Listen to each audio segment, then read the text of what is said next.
जय गुरु जी संगत जी, डिवाइन सत्संग गुरु जी चैनल को सब्सक्राइब कीजिए, बेल आइकन को दबा दीजिए और साथ ही वीडियो को लाइक कर दीजिए, जिससे लेटेस्ट सत्संग वीडियो की नोटिफिकेशन आपको आसानी से मिल सके। गुरुजी महाराज को प्रणाम। हमें 1995 में पता चला था कि कोई बाबा आए हैं, वो क्योर करते हैं, और बिल्कुल हमें विश्वास नहीं हुआ, क्योंकि हमारा उस जमाने में दवाइयों का काम हुआ करता था और हर जने का घर में एक साइंटिफिक बेंट ऑफ माइंड था। तो ऐसी चीज में विश्वास बिल्कुल नहीं आया हमें। ये नहीं है कि भगवान में आस्था नहीं थी, भगवान में पूरी आस्था है, और ऐसे समझ नहीं आ रहा था कि बिना कुछ चढ़ावा चढ़े, बिना कुछ लिए ये कौन है जो ऐसे सबको ठीक कर रहे हैं। सुनने में आ रहा था कि ये हार्ट ठीक कर रहे हैं, कैंसर ठीक कर रहे हैं, और बहुत ऐसी बीमारियां जिनका डॉक्टर जवाब दे चुके हैं वो सब ठीक हो रही हैं। तो थोड़ा संकोच भी होता था और थोड़ा डर भी लगता था। गुरुजी ने बुलावा भेजना शुरू करा। हमारी फैमिली से ब्रदर इन लॉ गए, उनको बोला अपने भाई और भाभी को मेरे पास लेकर आओ, लेकिन वही मन में एक थोड़ी सी हिचकिचाहट थी, तो कुछ टाइम हम नहीं गए। मेरा बेटा उस टाइम 7 साल का था, और क्योंकि उसके गले में पस पड़ जाती थी और हर महीने उसको बुखार आता था, कई बार बुखार बहुत तेज हो जाता था रात को, तो बहुत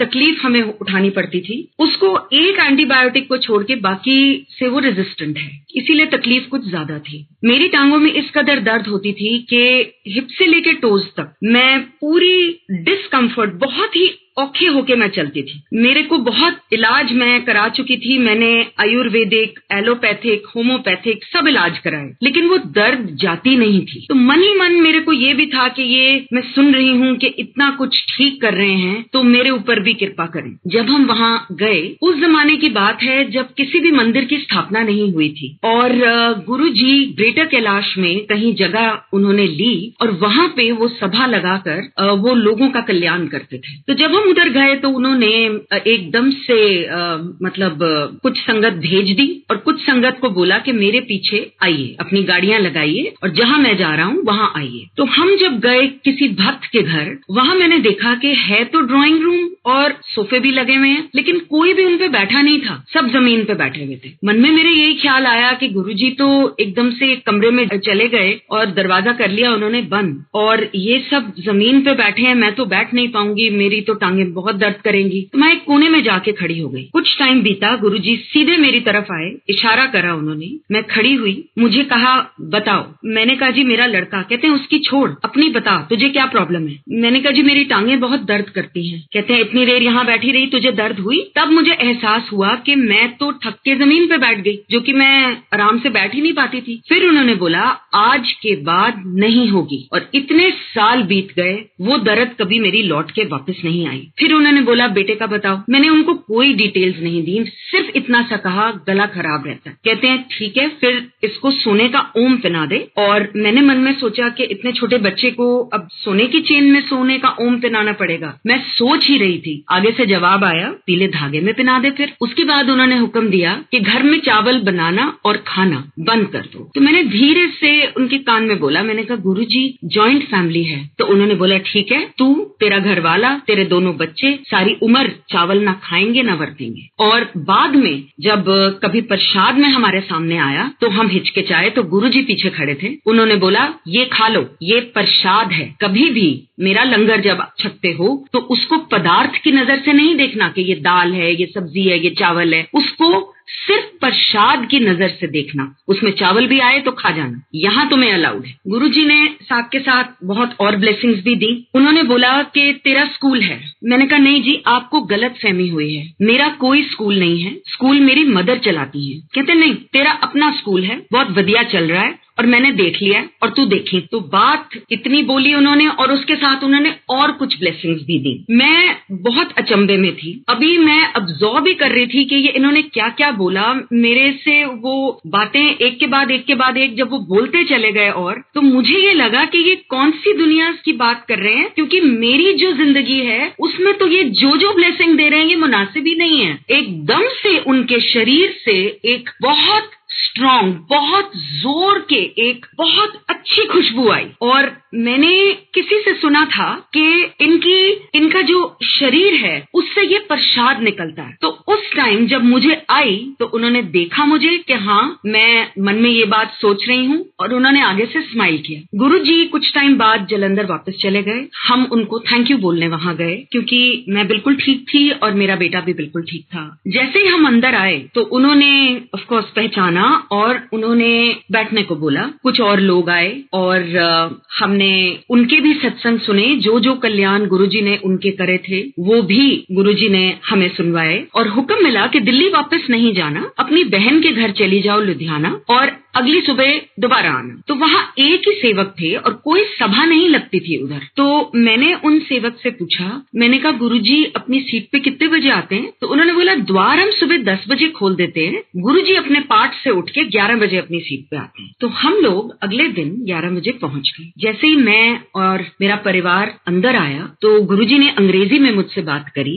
और उन्होंने कहा, आंटी तुम लेट हो, इतनी देर से तुम क्या कर रही थी? फिर खुद ही बोले, ठहरो मैं बताता हूँ। और फिर उन्होंने बताना शुरू करा कि पिछले 1 घंटे में मैंने क्या क्या किया था। कहते हैं 2 आलू के पराठे खाए, 1 कटोरी दही के साथ, आधा ग्लास पानी पिया, टेबल पे रखा, फिर तू टॉयलेट गई। उसके बाद तेरी बहन का पीछे वाला जो कमरा था वहां तेरा काला सूटकेस पड़ा था। तेरी बेटी की ड्रेस तुझे पसंद नहीं आई, तूने उसकी ड्रेस चेंज करके उसको ये ऑरेंज ड्रेस बनाई। उसके बाद तू सारे कमरों में गई, सबसे तूने बातें करी, एक एक जने को तूने बोला चलो, और उसके बाद तू फिर टेबल पे आई, आधा ग्लास जो तेरा पानी का पड़ा था वो तूने खत्म किया, फिर टॉयलेट गई और पूरा 1 घंटा लेट आ रही है। गुरुओं को वेट नहीं कराते। जैसे जैसे वो बोलते गए मेरा मुंह खुलता चला गया और मैं दिल में यही सोच रही थी कि ये कौन है। फिर स्माइल करके मुझे कहते हैं तेरी फाइल खोल दी मैंने। बाद में मुझे पता चला वो काफी लोगों से ऐसे ही बात करते थे कि तुम्हारी फाइल खोल दी है मैंने, मतलब आपका पिछला, आपका आगे आने वाला, और आपके पता नहीं पिछले कितने जन्म और इस जन्म में कितनी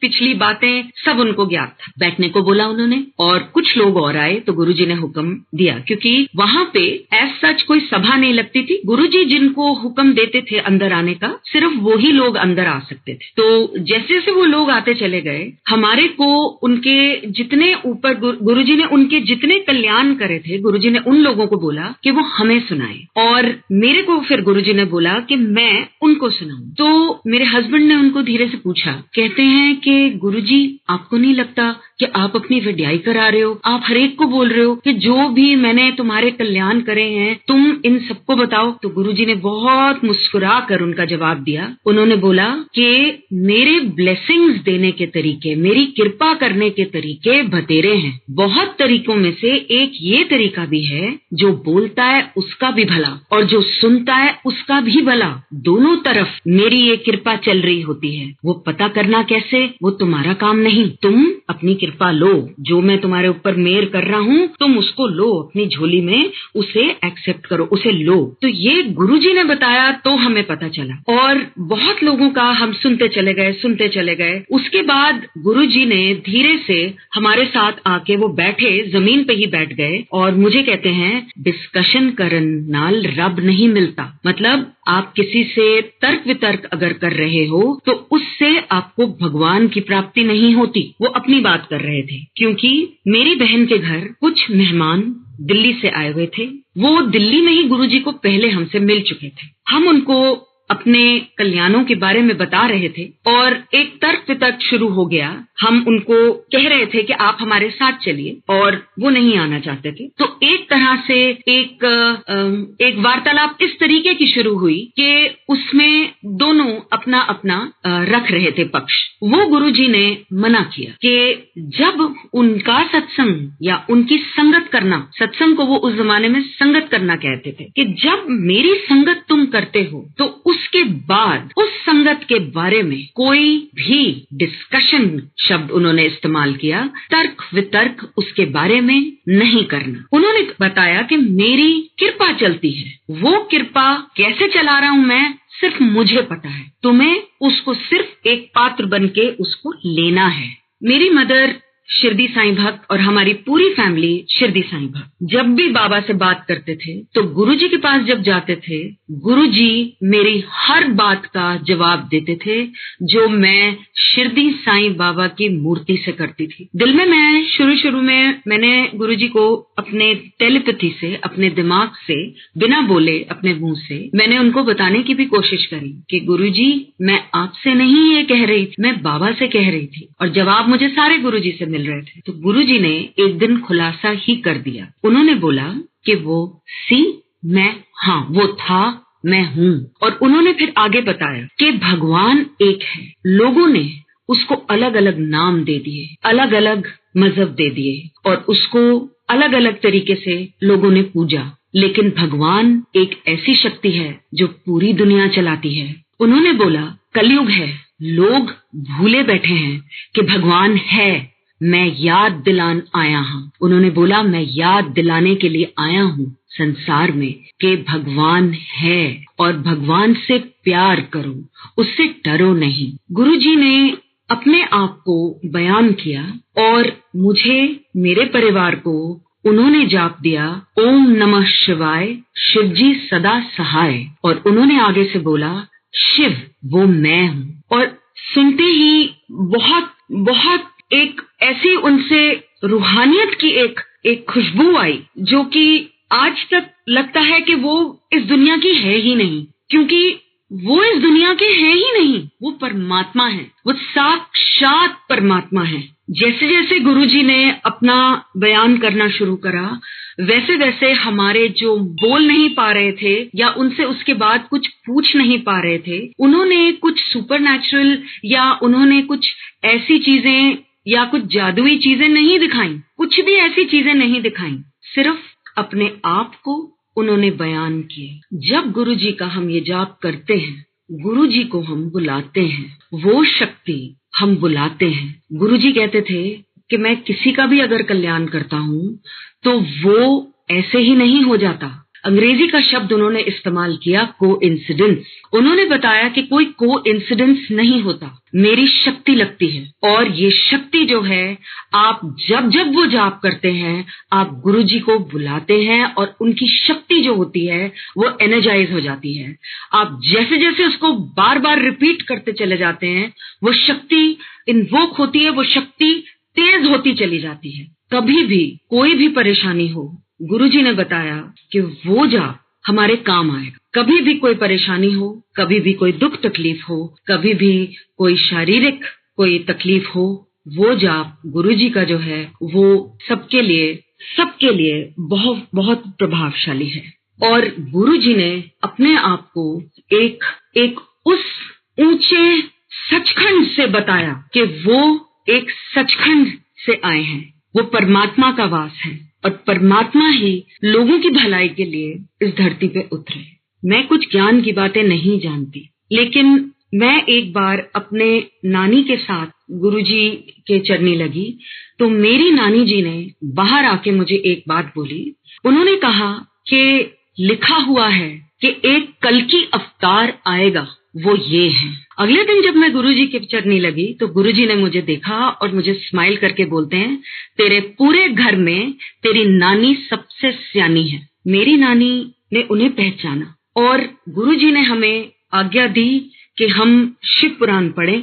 शिव पुराण में फिर हाथ जोड़ के संगत से, छोटा मुंह बड़ी बात, मैंने एक लाइन समझी उसमें और वो लाइन जो थी वो ये थी कि कलयुग में भगवान के 4 अवतार आएंगे और उन चारों अवतारों के नाम दिए गए शिव पुराण में और उनमें से एक नाम था सर्वव्यापक निर्मल। गुरुजी हरेक का कल्याण करते हैं, उनके लिए कोई आज का आया और कोई पहले से जुड़ा, कोई भी गुरु महाराज के लिए उनमें फर्क नहीं है। जाप भी आपके लिए तब एनर्जाइज होता है जब हम सीधे चल रहे हैं और गुरुजी हर चीज को संभाले हैं। उन्होंने शुरू में ही हमें बोल दिया था कि जब मेरे पास आते हो तो अपना दिमाग बाहर अपने जोड़ों के साथ ही उतार कर आया करो, क्योंकि यहाँ पे उसका कोई काम नहीं है, यहाँ पे सिर्फ मेरी कृपा चलती है और यहाँ पे कुछ भी वैज्ञानिक नहीं है। उन्होंने बोला कि अगर जिंदगी का घोड़ा मुझे दो तो मैं बिल्कुल सीधा हाँकूंगा। और उन्होंने अंग्रेजी का एक शब्द इस्तेमाल करा, सरेंडर। मुझे आत्मसमर्पण कर दो, अपनी जिंदगी, अपनी सोच, अपने बच्चे, अपना परिवार। और जब आप आत्मसमर्पण कर देते हैं तो फिर गुरु की उन्हीं की एक रिस्पॉन्सिबिलिटी हो जाती है, उन्हीं का ये कर्म हो जाता है कि वो अपने भक्त को संभाले और उसकी जिंदगी सुधारे, और जैसे जैसे उनको चलाना है वो चलाएं। दिमाग बाहर निकालने का ये मतलब नहीं था कि हम अपनी सोच को बाहर रख दें या हम अपने दिमाग से इस्तेमाल लेना ही बंद कर दें, ऐसी कोई बात नहीं थी। वो सिर्फ ये था कि जो गुरुजी की कृपा है उसको बरसने दें, झोली आगे करके वो कृपा को ग्रहण करें, क्योंकि उनके पास तो देने के लिए बहुत है। हम हाथ जोड़ के उनसे विनती करें और वो अपनी कृपा हमारे ऊपर बरसाएं और हमें अपने चरणों में रखें। मम्मी मेरी डायबिटिक थी और ब्लड प्रेशर उनका बहुत हाई रहता था। मैंने गुरुजी से बोला कि गुरुजी वो आपके पास इधर जलंधर नहीं आती, तो कहते हैं मैं कब कहता हूँ कि वो आए, उसको बोल घर बैठे, उसको घर बैठे ही ब्लेसिंग्स है मेरी, और तू अपनी माँ की फिक्र मत कर, उसको एक दिन में ही मैं दिखा दूंगा कि मैं क्या हूँ। बहुत साल बीते और फिर एक दिन गुरुजी ने बोला कि तेरी माँ को मैंने बचा दिया है। मम्मी ने मुझे बोला कि मुझे क्या हुआ है, मैं तो बिल्कुल ठीक ठाक हूँ। मैंने कहा जी आपको करना क्या है? गुरुजी ने तो बोला है कि जो जहाँ बैठा है मुझसे टेलीपैथी से बात करे, मैं सबकी सुनता हूँ, वहाँ मुंह से तो कुछ बोलना ही नहीं है सभा में, और आप जाइए अपना प्रोसेस जो गुरुजी कहते थे, अपना प्रेयर का प्रोसेस, अपना चाय प्रसाद ग्रहण करिए, अपना लंगर छकिए, और ये प्रसाद जब आप ग्रहण कर लें उसके बाद जब गुरुजी आपको आज्ञा दे दें आप आए, जितनी देर आप उनके चरणों में बैठे हैं आप उनसे ध्यान लगाएं, तो आपको करना और तो कुछ भी नहीं है। मम्मी आप चलिए। तो जब गई उसके बाद एक हफ्ता बीता, उनकी एक रिपोर्ट आई कि सस्पेक्टेड है ट्यूबरक्यूलोसिस, स्मॉल इंटेस्टाइन का और रेक्टम कोलन का कैंसर है। मेरी माँ की हवाइयां उड़ गईं। वो फिर गईं गुरुजी के, उनके चरनी लगीं और अगले दिन अस्पताल में उनकी एक एक पाइप जो पहले दिखा रही थी कि ठीक नहीं, वो बिल्कुल ठीक आया रिजल्ट। और डॉक्टर भी हैरान थे और गुरुजी के अल्फाज थे, डॉक्टर नु हैरान कर देता, डॉक्टर कंफ्यूज हो गए। उस टाइम जब वो गुरुजी को थैंक यू बोलने आई तो गुरुजी ने धीरे से उनको बोला जा अपनी डायबिटीज चेक करा ले। अगले दिन मैं जब आई तो मुझे बोला मास्टर निया इफ एंड बट कर दिया ने, ये कैसे हो गया। मैं बाहर आके रोने लग गई क्योंकि मैंने ऐसा कोई डाउट मन में रखा नहीं था। तो मेरी बेटी मुझे कहती है कि मास्टर निया बोला है, नानी भी तो है ना अपने स्कूल की प्रिंसिपल, तो उनको बोला होगा, जो कि गुरुजी ने बहुत साल बाद हमें ये खुलासा करा कि हाँ मैं माँ के लिए कह रहा था। तो मम्मी ने अपना डायबिटिक टेस्ट जब करवाया उनका एक नॉर्मल लिमिट में आया। वो बहुत हैरान हुई। उन्होंने चुपचाप एक और बारी करा लिया कि शायद गलत हो गया होगा, फिर कराया, फिर ठीक आया।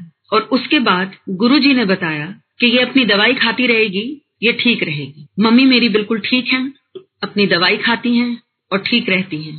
बहुत कृपा है प्रभु की, बहुत कृपा है गुरु महाराज की कि वो सही चल रही हैं। मेरे पापा को बहुत साल पहले लिम्फोमा कैंसर बताया गया, लिम्फ ग्लैंड्स का। अस्पताल वालों की बात थी कि 3 महीने, किसी और अस्पताल की बात थी 6 महीने। हमें पता चला कि गुरुजी आए हैं और वो कहीं हैं, लेकिन वहां इजाजत जब मिलेगी सिर्फ तभी अंदर जा सकते हैं। मेरे हस्बैंड और मैं गए, इजाजत मिली, गुरुजी के सामने हम दोनों ही बैठे थे बस, लेकिन मुंह से अल्फाज नहीं निकले, क्योंकि उस जमाने में ये था कि आप जो भी अरदास लेके आए हैं आप गुरुजी के सामने उसको मुंह जबानी रखेंगे। हम रख नहीं पाए, हम वहां से चले आए। आके यही सोच रहे थे कि इतने बड़े महापुरुष को हम क्या बताने आए हैं। कुछ समय बीता और गुरुजी ने हमें फोन करा और बोला कि मैं किसी के घर उनको ब्लेस करने जा रहा हूं और तुम दोनों भी मेरे साथ चलो। तो जब हम गुरुजी के साथ गए वहां देखा कि बहुत हंसी का माहौल था और पापा मेरे हॉस्पिटल में थे। बिल्कुल मन नहीं हुआ, मैं पीछे जाके बैठ गई। गुरुजी ने बुलाया, आगे इशारा करा बैठने को और उसके बाद मेरी तरफ देखा भी नहीं। मन में मैं यही सोच रही थी कि मुझे यहाँ क्यों बुलाया गया। एकदम से मेरी तरफ देखा और बोला कि तेरे पापा का कैंसर ठीक कर दिया है मैंने वो अल्फाज मुंह से नहीं निकाले थे, लेकिन गुरु महाराज अंतर्यामी को सब कुछ पता था। रिपोर्टें मेरे पापा की ठीक आने लग गई। हमने उनको एक दूसरे अस्पताल में शिफ्ट करा और जब हम दूसरे अस्पताल में लेके गए वहां पे उनकी याददाश्त चली गई। वो अपने बीवी को, बच्चों को बिल्कुल पहचान नहीं रहे थे। गुरु महाराज के पास गए, उन्होंने बताया काले चने प्रवाह कर दो। 2 दिन बीते, कुछ नहीं हुआ। वापस गए गुरुजी के पास, उन्होंने देखते ही बोला चने प्रवाह नहीं हुए। जिन्होंने करे थे उनको पूछा कि आपने क्या किया। उन्होंने बोला कि जब वो ब्रिज के ऊपर खड़े थे तो प्लास्टिक का पैकेट जो गांठ लगी हुई थी वो उनके हाथ से गिर गया पानी में। उन्होंने सोचा बह गया, लेकिन वो पानी में विसर्जित नहीं हुआ था, दोबारा किया गया। मेरे पापा की याददाश्त वापस आई। आज 80 साल से ऊपर है उनकी उम्र और वो बिल्कुल ठीक ठाक है। बहुत एक शांत बुढ़ापा अपना जी रहे हैं। ये भी गुरु महाराज की ही कृपा है। जब मेरे पापा हॉस्पिटल में थे तब गुरुजी ने बहुत बहुत कृपा करी उनके ऊपर, बहुत कल्याण करे, बहुत कल्याण करे। एक बार हिमाचली टोपियां उन्होंने मंगवाई और बोला चमकीली भी लाना। वो हिमाचली टोपियां गुरुजी को अर्पण की गईं। कुछ समय बीता और उसके बाद मुझे और मेरे हस्बैंड को बुलाया गया और गुरुजी ने वो हिमाचलियां टोपियां जो थी हमें वापस दी और बोला ये अपने पापा को दे दे, उसको कहना इनको पहन के मैंने उसके लिए पाठ किया है, वो कुछ देर दिन में इसको पहन के बैठे, उसको अच्छा महसूस होगा और वो ठीक है।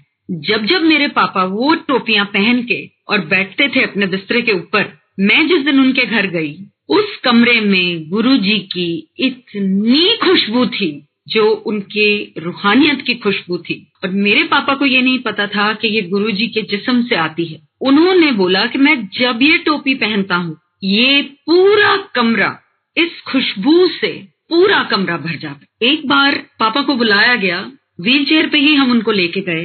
किसी के यहाँ सभा थी और वहां गुरुजी ने मुझे बताया कि जब मैं तुम्हें डांस कराता हूँ तुम्हारी जो पूरा एक्सरे है वो मेरे सामने खिंच के आ जाता है और वो कहाँ पे खराबी है जिस्म में मुझे पता चल जाता है और मैं ठीक करता हूँ। उस समय 3 बार उन्होंने एक ही गाना लगाया और मुझे बार बार उसी के ऊपर डांस करने के लिए बोला। और उनकी बहुत बहुत बहुत मेहर है कि मेरे फादर भी बिल्कुल ठीक और मैं भी बिल्कुल ठीक। मुझे ये बताया गया था अगर मैं तुझे बताऊंगा कि तुझे क्या है तो तेरे पैरों के तले जमीन खिसक जाएगी। मैंने उनको हाथ जोड़े और बोला गुरुजी मुझे कुछ मत बताना, मुझे कुछ पता ही नहीं करना। मैं देख चुकी हूँ कि आप क्या क्या कर सकते हो, कितनों का आप कल्याण कर रहे हो और ऐसी कोई बीमारी नहीं जो आप ठीक नहीं कर सकते। आप मुझे प्लीज मत बताइएगा, आप मुझे ठीक कर दीजिएगा। उन्होंने बोला मैं 5 साल बाद बताऊंगा तुझे। मैंने कहा महाराज मेरे को 5 साल बाद भी मत बताइएगा। मुझे उन्होंने हुक्म दिया कि तू बिना दर्शन के 5 साल रहेगी, ना मेरी किसी फोटो में मुझे देखेगी, ना मुझसे फोन पे बात करेगी, ना मुझे कोई चिट्ठी लिखेगी क्योंकि गुरुओं को चिट्ठी नहीं लिखते। और तू ये बात सिवाय अपने घर वाले के किसी को नहीं बताएगी, ना तेरे बच्चे, ना तेरे माँ बाप, ना तेरे सास ससुर, तू किसी को नहीं बयान करेगी कि ये मेरा हुक्म है। जब मैं तुझे बोलूंगा तब तू इस बात की सत्संग करेगी। संगत बोला उन्होंने कि जब मैं कहूंगा तब तू इस बात की संगत करेगी। बहुत साल बीते और मन में यही ख्याल था कि गुरु महाराज 5 साल अब पूरे हो गए हैं, मैं किसी से भी मांगूंगी नहीं, आप सब कुछ कर सकते हो, आप कुछ भी करके मुझे अपनी एक फोटो दीजिए। गुरुजी ने मुझे बताया था बहुत साल पहले कि दूर बैठा अगर कोई मेरे पास नहीं आ सकता, वो मेरी फोटो से भी अगर बात करे तो मैं सुनता हूँ। और जब अंत आता है तो कोई भी घर का इंसान, कोई भी घर का फैमिली का चाह के भी काम नहीं आएगा क्योंकि सब इंसान की जूनी में है। सिर्फ गुरु गति देता है और सिर्फ गुरु काम आता है।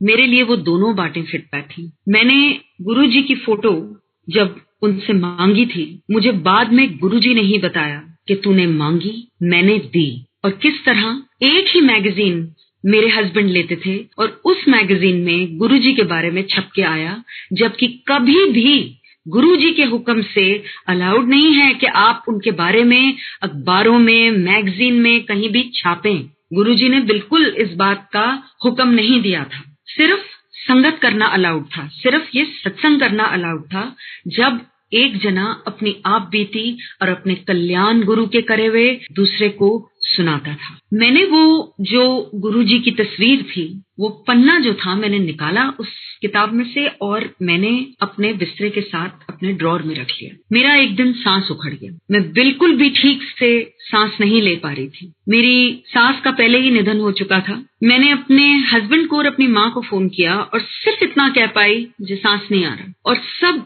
इधर उधर भागे। मुझे बाद में पता चला मेरा बेटा पास के अस्पताल में ऑक्सीजन सिलेंडर लेने के लिए भागा, मेरी बेटी पास के पड़ोसियों के पास भागी मदद मांगने के लिए, मेरे ससुर बिल्कुल सीढ़ी नहीं चढ़ पा रहे थे और वो नीचे से ही मुझे आवाजें दे रहे थे। मैं फर्स्ट फ्लोर पे थी। जब सब ये हो रहा था मैंने गुरुजी की तस्वीर निकाली और सिर्फ इतना बोल पाई, गुरुजी मैनू साह नहीं आ रहा, गुरुजी मुझे सांस नहीं आ रहा। बड़ी अजीब सी ही एक कुछ हुआ गर्दन के पीछे और लगा कि किसी ने सांस दिया, एकदम से सांस आया। फिर भी शरीर में इस तरीके से कुछ कमजोरी पड़ गई थी कि मैं खड़ी होना चाह रही थी लेकिन मेरी टांगें जवाब दे गई, मैं खड़ी नहीं हो पाई। मुझे एक कुर्सी पे बिठा के और नीचे ले जाया गया और उसके बाद मैंने देखा कि एक जगह मैं हूँ जहाँ एक ऑक्सीजन का मास्क है मेरे नाक के ऊपर। मैंने देखा नर्स है और मैंने पूछा मैं कहाँ हूँ, ऐसे ही इशारे से। तो उन्होंने बोला ICCU। दिल में मैंने सोचा कि मैं यहाँ क्या कर रही हूँ और फिर ख्याल आया कि जब मेरा अंत आया ना मेरा घर वाला काम आया, ना मेरे माँ बाप, ना मेरे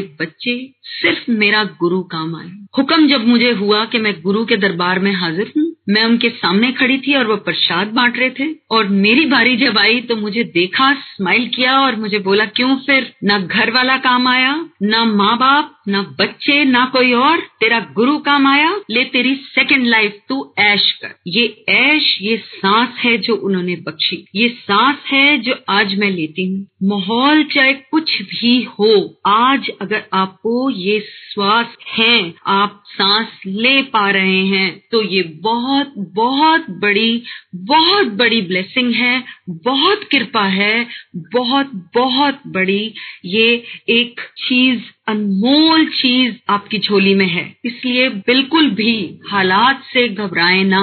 आपकी जब तक सांस चल रही है आप ठीक हैं। गुरु महाराज हरेक का ख्याल रखते हैं। उन्होंने कहा था मैं अपने भक्तों को बहुत प्यार करता हूँ और उनकी कृपा हरेक के ऊपर बराबर बरसती है। ये आपके ऊपर है कि आप अपने गुरु को कितना अपने पास महसूस करते हैं। वो तो सबके पास हैं। आप जितना महसूस करेंगे उतना ही वो आपके पास है। मेरे बेटे को उन्होंने आशीर्वाद दिया 12वीं के बाद और बोला कि ये फैमिली का बिजनेस नहीं करेगा, मैं इसको वकील बनाऊंगा और उन्होंने उसको वकालत करने के लिए बोला। मेरे बेटे ने जब वो शुरू करी तो उसके बाद एक दिन मुझे कहा कि मम्मी मुझे बहुत मुश्किल लग रही है ये पढ़ाई, आप गुरुजी से प्लीज गुजारिश करिए कि वो अपना हुक्म पलट दें, कुछ और दे दें मुझे करने के लिए। तो मैंने उसको यही हिदायत दी कि आप बिल्कुल भी गुरुजी को अपना हुक्म बदलने के लिए बिल्कुल मत बोलें और ये चीज को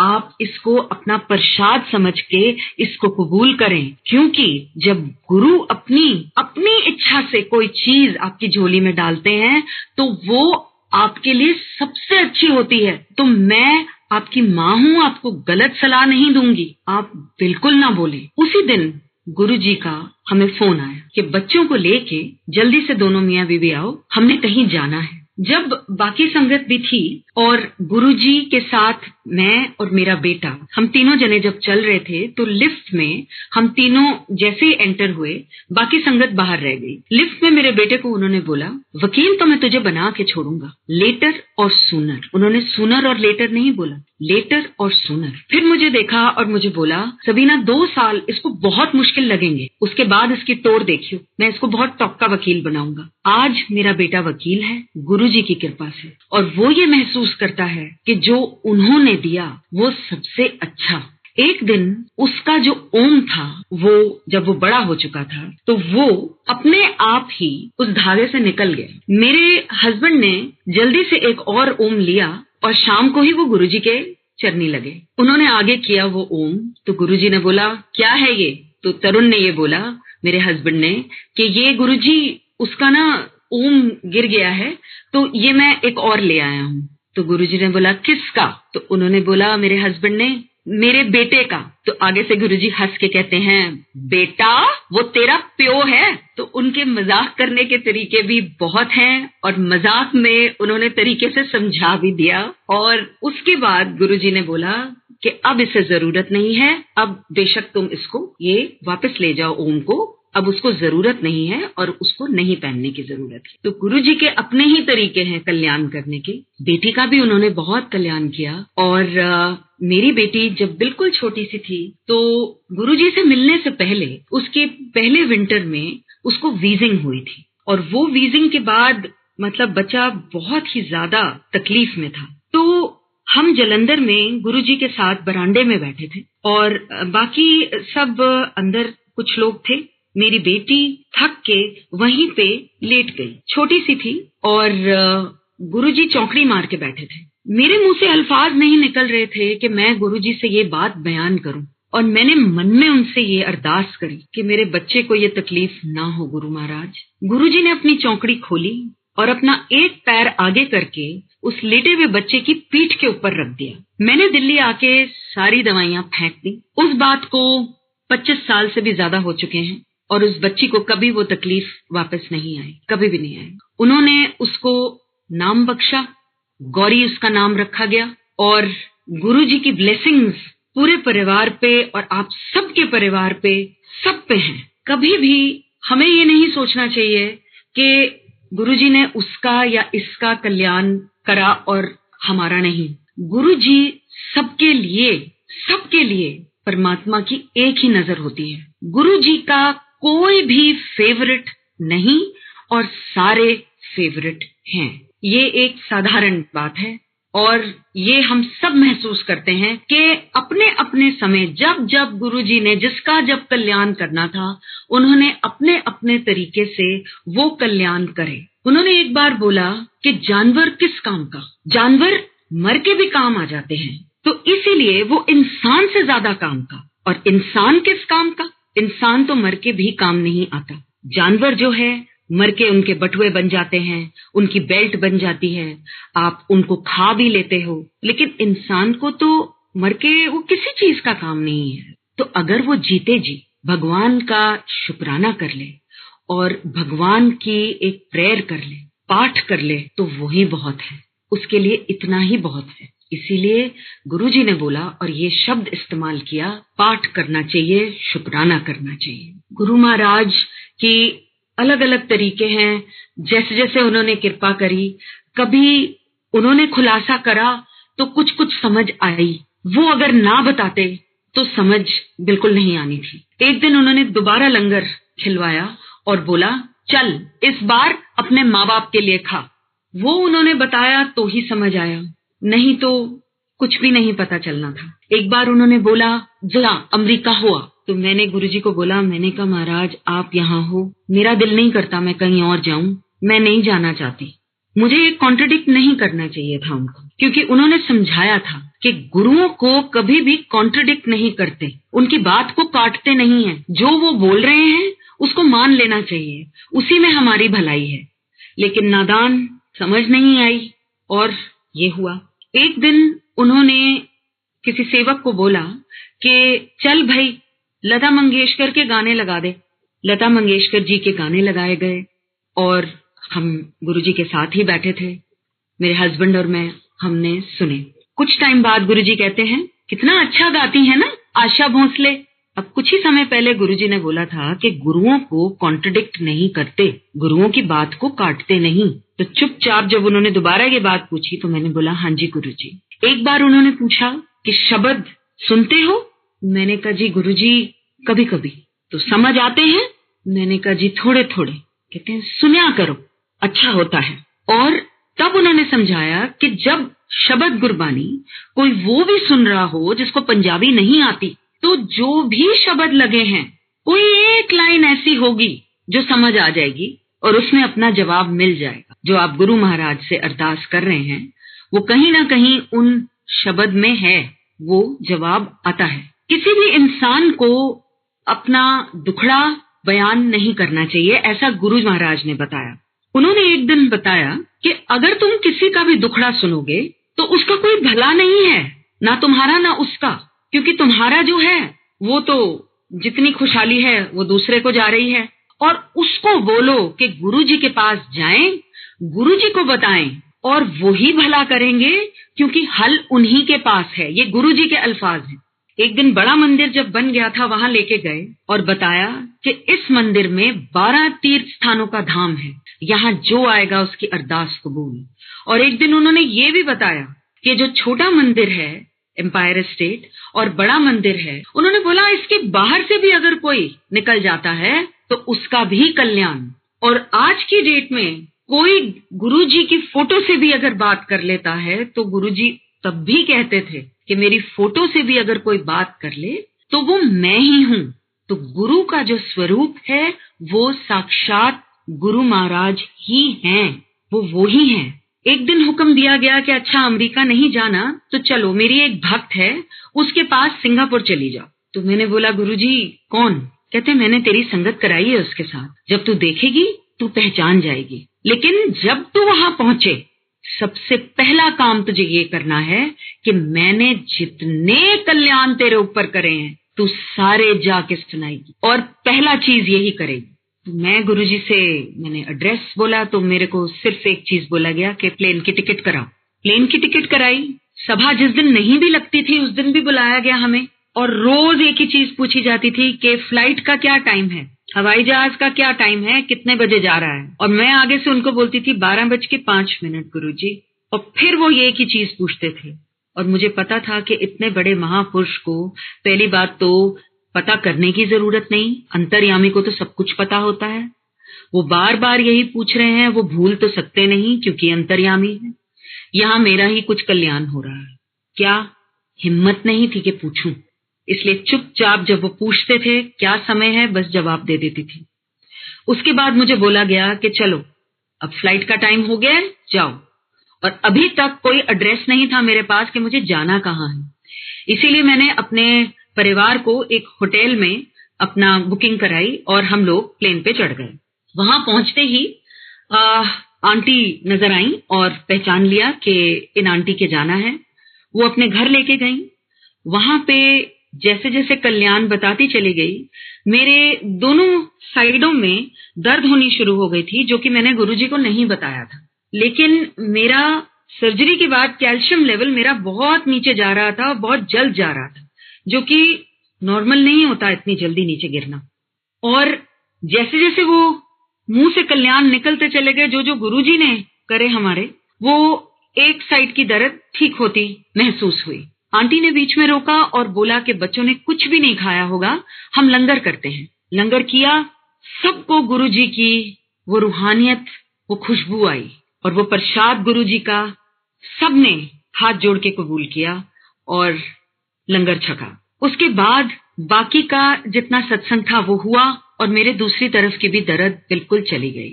जब दिल्ली पहुंचे बहुत मन था कि गुरुजी के चरनी लगे, लेकिन मेरे हस्बैंड ने बोला कि सभा का समय खत्म हो गया है, अब हम अपने दिन ही जाएंगे अगले हफ्ते। अगली सुबह ही गुरुजी का फोन कॉल आया और उन्होंने बोला कि मेरे पास आओ। जैसे ही हम पहुंचे उन्होंने अपने साथ जमीन पे बैठने को इशारा किया और जैसे ही मैं बैठी और मेरे हस्बैंड बैठे उन्होंने बोला कि अब तेरा कैल्शियम लेवल बिल्कुल ठीक है और तेरा हीमोग्लोबिन भी ठीक है। जब मैं नई थी तब मैंने गुरुजी को बताया था कि मेरा जो खून का हीमोग्लोबिन है वो गिर रहा है और मैंने उनको बोला कि गुरुजी 8 है। उन्होंने बोला 8 नहीं है, 6 है, लेकिन तू फिक्र मत कर, 12 हो जाएगा। और 1 महीने में मैंने जब चेक कराया था तो 11.6 था। मेरी जिंदगी में कभी इतना नहीं हुआ था। मैं भूल गई, लेकिन मेरे गुरु को याद था कि मेरी तकलीफ क्या थी और उन्होंने वो इतने साल उसका लेवल बनाए रखा होगा जो कभी उन्होंने जताया नहीं। और उन्होंने ये बोला कि वो गुरु ही क्या जो बता के कल्याण करे। कितने कल्याण तो मैं गुप्त कर जाता हूँ, लोगों को पता भी नहीं चलता। और उन्होंने फिर ये भी बोला कि जो असल गुरु होगा वो हमेशा अपने आप को छुपाएगा, वो लोगों से छुपाएगा अपने आप, क्योंकि उसके पास इतनी शक्ति होगी। वो अपना प्रचार खुद नहीं करेगा, वो अपने आप को लुकाएगा, छुपाएगा। और ऐसी शक्तियां हैं।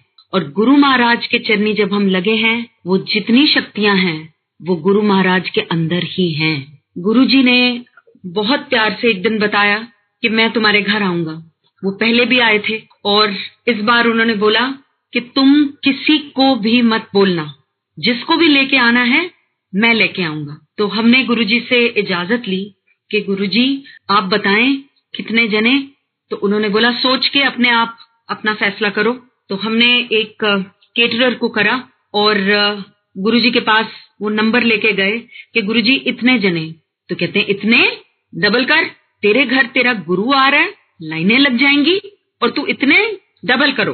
तो मैंने अपने फादर इन लॉ से जाके बताया, डबल करा उन्होंने। और उसके बाद गुरुजी से इजाजत हमने मांगी, क्योंकि किसी को हम एज सच इनवाइट नहीं कर सकते थे, गुरुजी ही का हुक्म था। तो गुरुजी के पास हमने बोला कि गुरुजी, कुछ अपने जो करीबी रिश्तेदार हैं और जो हमारे फ्रेंड हैं, दोस्त हैं, हम उनको बुला सकते हैं आपके हुक्म से। तो गुरुजी ने सबके नाम पूछे, बताओ कौन कौन। तो वो बताया गया उनको, मेरे हस्बैंड के, मेरे देवर के, जो भी सर्कल में थे, गुरुजी को हमने बताया। तो गुरुजी ने इजाजत दी और उस दिन गुरुजी ने वो कृपा हम पे करी कि उनको हेल्प के लिए हम बुला लें, चाय प्रसाद सब मिलके और सर्व करें। गुरुजी के लिए मेरे हस्बैंड और मैंने एक छोला उनको अर्पण करने की सोची। और कोई भी फैमिली में एक दूसरे को बातें नहीं अपनी बताता था कि गुरुजी से क्या बात हुई, ना हम पूछते थे ना कोई बताता था। और ये संगत में भी यही था, जो जिसने गुरुजी से बात करी होती थी वो कभी भी अपनी बातें बाहर नहीं बयान करते थे। और संगत करनी जब होती थी तब गुरुजी का हुक्म होता था, तभी होती थी। मार्केट में एक इलेक्ट्रिक ब्लू कलर का एक रंग आया और वो हमने चुपचाप बनने दिया। और वो तैयार नहीं हुआ था उस दिन तक जिस दिन गुरुजी ने शाम को आना था। तो सुबह सुबह जब पता चला कि अभी 1-2 घंटे और हैं और वो मास्टर जी अब देंगे, तो मेरे हस्बैंड जो हैं वो जल्दी से निकले। उन्होंने गुरुजी जहां थे वहां वो लिफाफा पहुंचाया और गुरुजी ने उनको देखते ही उल्टे पांव वापस भेज दिया। तेरे घर संगत ने आना है, जाके तैयारी कर, तू यहाँ क्या कर रहा है। उन्होंने चुपचाप वो पैकेट रखा और वो वहां से वापस लौट आए। शाम को गुरुजी जब आए, उन्होंने सफेद रंग का चोला पहना, उन्होंने वो वाला रंग नहीं पहना था। और कुछ समय जब बीता उसके बाद गुरुजी ने हमें बुलाया दोनों को और हमें बताया, हमें ये बोला गया कि गूढ़ नीला गुरुओं का रंग नहीं होता। तो पहले तो मुझे समझ ही नहीं आई कि वो किस बारे में बात कर रहे हैं। फिर उन्होंने बताया कि ये जो गूढ़ नीला रंग है, उन्होंने ये पंजाबी के अल्फाज इस्तेमाल करे, वो इलेक्ट्रिक ब्लू जो आंखों को बिल्कुल लगता है और वो बिल्कुल ब्राइट नीला, रॉयल ब्लू और इलेक्ट्रिक ब्लू का एक मिक्स होता है, उस रंग को गूढ़ नीला बताया गया। और उन्होंने मनाही करी उसकी कि इस रंग को नहीं देना चाहिए था मुझे। और फिर उन्होंने मेरे को बोला, तुहानू भी नहीं पाना चाहिए, तुम्हें भी नहीं पहनना चाहिए। तो मैंने कहा, गुरुजी ये आप मेरे लिए, मेरे परिवार के लिए कह रहे हैं?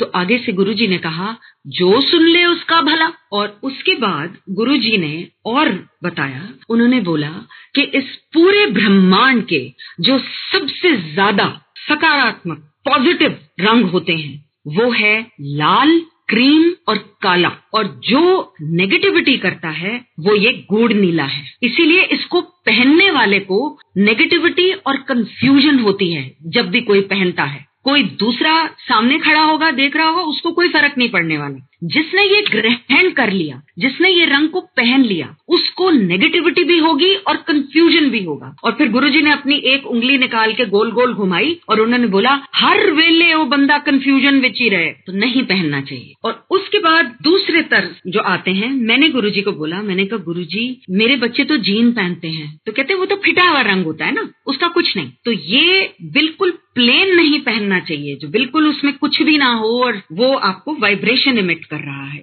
दूसरे बात मैंने उनके सामने ये रखी कि गुरुजी काला भी? तो कहते हैं हाँ काला भी। मैंने कहा, गुरुजी लोग तो सफेद को बहुत पवित्र मानते हैं। तो कहते हैं हाँ, सफेद को मैंने दूसरा नंबर दिया है और बाकी जितने रंग हैं, फिर उन्होंने रंगों के नाम लिए, जैसे कि संतरी, गुलाबी, पीला, भूरा, ये सारे जो हैं उन्होंने बोला ये दूसरे नंबर पे हैं। और जो नीले के जो दूसरे रंग हैं, जैसे आसमानी और नेवी ब्लू जो इंग्लिश में हम बोलते हैं, वो कालेपन पे होता है। वो रंग बिल्कुल ऐसा लगता है जैसे काला ही है। उस रंग को भी गुरुजी ने सही बताया। तो ये गुरु महाराज के अपने अल्फाज हैं जो आज मैंने आपके सामने रखे हैं। उनके कल्याण करने के तरीके कभी इस तरीके से होते थे कि किसी ने उनको आके बोला कि आप अमीरों के गुरु हो, यहाँ आपकी सभा में जितने लोग आते हैं वो कितने अमीर हैं। तो गुरुजी गरीबों का क्या? तो महाराज ने आगे से बोला कि गरीब आदमी जो होता है उसको इतना तुम्हारे लोगों की तरह समय नहीं होता कि यहाँ 2-2 घंटे आके बैठे मेरे साथ। उसको तो मैं जाके ब्लेस करता हूँ, मैं उनका कल्याण करने जाता हूँ। उनको पता नहीं चलता कैसे, लेकिन उन्होंने रोज अपनी फेरी लगानी होती है, रोज अपनी कमाई करनी होती है। उनको मैं जाके अपनी कृपा उनके ऊपर बरसाता हूँ। तो गुरु महाराज के कल्याण करने के तरीके बहुत बहुत बहुत अलग हैं। मेरे फादर इन लॉ एक बार बहुत तकलीफ में थे। उनकी जो टेलबोन थी वो बहुत दर्द कर रही थी और वो बैठ नहीं पा रहे थे। जब वो ठीक से बैठ नहीं पा रहे थे तो खाना खाना तो बहुत दूर की बात है। कुछ टाइम से कोशिश कर रहे थे कि वो खाना खा लें, लेकिन वो नहीं खा पा रहे थे क्योंकि दर्द थी। उसी समय गुरुजी का फोन आया मेरे हस्बैंड को और उन्होंने बोला सबीना को फोन दे। तो जैसे ही मैंने फोन लिया उन्होंने बोला की है, क्या बात है? तो मैंने उनको बताया कि पापा को ऐसे तकलीफ हो रही है और आप कृपा करो। तो उन्होंने बोला ठीक है, तू ऐसा कर, अपनी दरानी को ले अपने साथ और मार्केट भागो, वहां पे एक क्रीम कलर का लहंगा ले, बहुत भारी नहीं होना चाहिए, बहुत हल्का भी नहीं होना चाहिए, लेकिन उस पे लाल बॉर्डर होना चाहिए।